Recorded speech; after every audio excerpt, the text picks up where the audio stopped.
So a 1st and 10 upcoming from Browns territory now at the 46.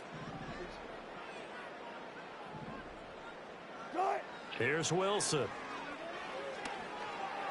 He's got this to Pickens. And he's going to get this one down to the edge of the red zone. A good pickup there, 26 yards. What a drive this has been, just chewing up the yardage. And here's one of their best plays yet as they finally get down into the red zone and look to finish this off with 6.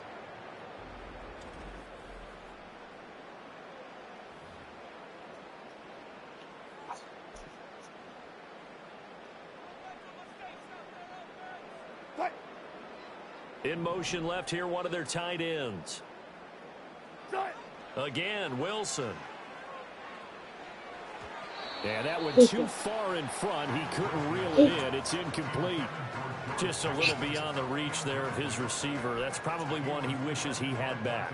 He wishes it had been 7-on-7 in practice, or maybe even routes versus air, because that's a completion he makes, what, 9.9 times out of 10? Just missed that one. Now throw on the run, but that's going to be incomplete. It's been a good opening drive offensively thus far, but you know they don't want to waste it and settle for a field goal attempt after that incompletion. So this is a big play coming up here on 3rd down. From the shotgun, Wilson, flush to his right. That's good. He throws it on the move, but can't connect as that falls incomplete. They are such a talented team at defending the perimeter and taking away throws to the outside. Great confidence, great skill.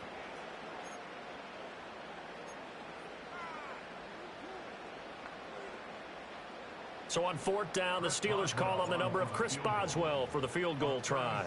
From the left hash, this from 37. They're not going to get it. They try to move the chains with a surprise, but it's a turnover on downs. They pass up the 3, fake it, it doesn't work. And on the opening drive of the afternoon, the defense forces a turnover on downs. So here come the Browns now for their first drive. And they will be led out by their 2nd-year quarterback. We're seeing it more and more in this league, how teams love to have athletes back there taking the snaps, guys who can throw it and move around and get yards with their legs if needed. He's one of the best examples that we see out there right now. He can throw for hundreds of yards one week and then run for 100+ the next. He adds an extra dimension that really confounds defenses when he puts it all together. They will start this drive with 4. And he's going to lose yards. They take him down at the 26. Officially, it's a 1-yard loss. That's going to bring up 2nd and 11. Well, that was not what you would call straight line pursuit for a middle linebacker to make this play. He's got to work his way through the clutter to get to the ball carrier on the outside, and he does exactly that. That's called avoiding the trash. That's going to be caught by Judy. 9 yards, and that leaves him just short, so it'll be 3rd and less than a yard. That looked like a pretty good route combination there, because you've got to find a way to clear the guy running the drag, because when you do, you just put the ball on him and then let him run. Yeah, he's got some space. Thompson Robinson now. He's got his target, and it's complete. And he is going to have a Browns first down, and he'll have it by plenty as they're able to keep the drive alive on 3rd and inches.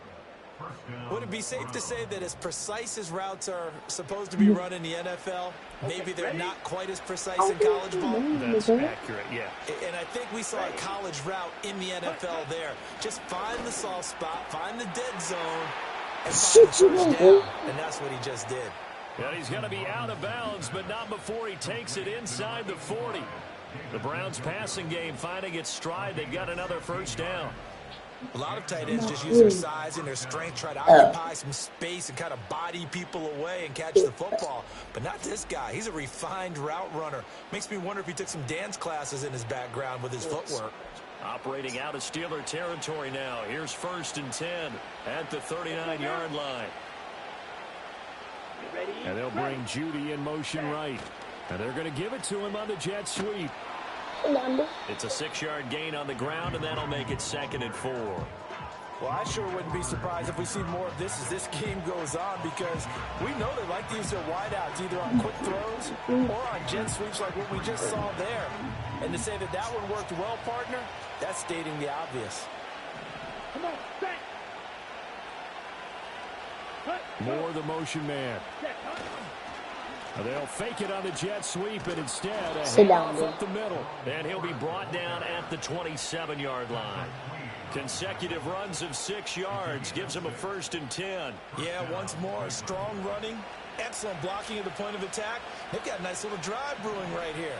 Let's go. In motion goes the tight end. Now contact up front as penalty markers come in. Who is this against? Encroachment defense. A bit of a jump there, CD. He breaks the line, and that'll be 5 yards. And you've got to stay more disciplined than that, Brandon. That's just a free gift to the offense. Ready. The DTR going to throw it here. Over the middle and into the hands of his receiver Moore. And he's going to be knocked down hard at the end of that one. Really a solid start here on the opening drive, Charles. He's now 4-4, and they're already in plus territory. Brandon, he's been so precise to start this game, like we're watching an operation taking place right now. Master surgeon at work. And he's able to get this inside the 10 now to the 9. It's a 7-yard carry to set them up with a 2nd and 3. Down. Smith right. Blue check. Again, they turn to Ford. And he'll take this from the 9 down to about the 7. Pretty good job defensively. Thought he was going to get it, but they knew where that marker was, and they stopped him just short of it. What it does is emphasize that strategic football and situational football is not just played on the offensive side, is it? Defense understanding, as you noted, where the first down marker was and making sure they didn't get there. That's good for a 1st down, his 2nd catch of the opening drive. And in a lot of ways, that catch is expected. Red zone presence. And that one was realized there. You've got to find your tight end in that situation. Here we go. Back. Ford looking for a signal, but none forthcoming. They stopped him shy of the goal line. It's a gain of a yard, and it'll set up 2nd and goal. Good work there, holding him out on 1st down. And this is going to be a battle down here on the goal line. Can they hold their ground for 2, maybe even 3 more plays?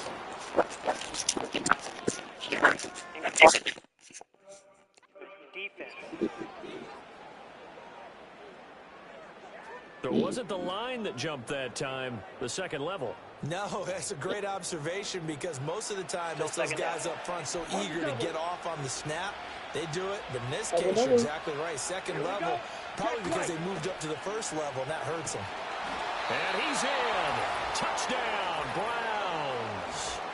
A touchdown run there from a yard out. And the Browns get the upper hand as they're on the board first here this afternoon. And that caps off what was really a balanced opening drive for them, Charles. They work in the rushing game and the aerial attack, and they end it with a touchdown. Strong in so many ways, wasn't it, partner? Their ability to throw it and run it and accomplish their goal, they've got to like the way that they started this ball game.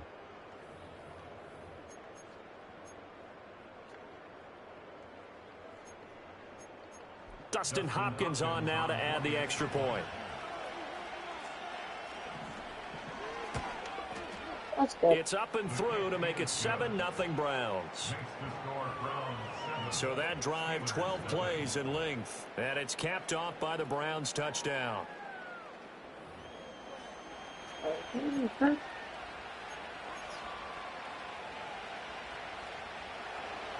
Following the touchdown, Dustin Hopkins will kick it away. Thank you.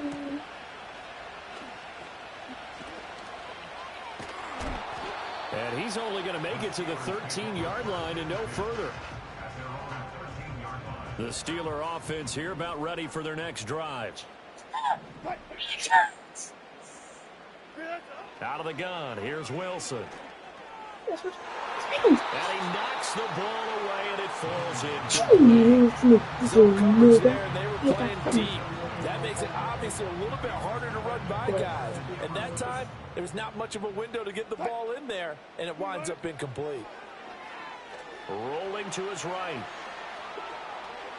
And that one is incomplete. And it also concludes quarter number 1. After 1, 7-0 on EA Sports.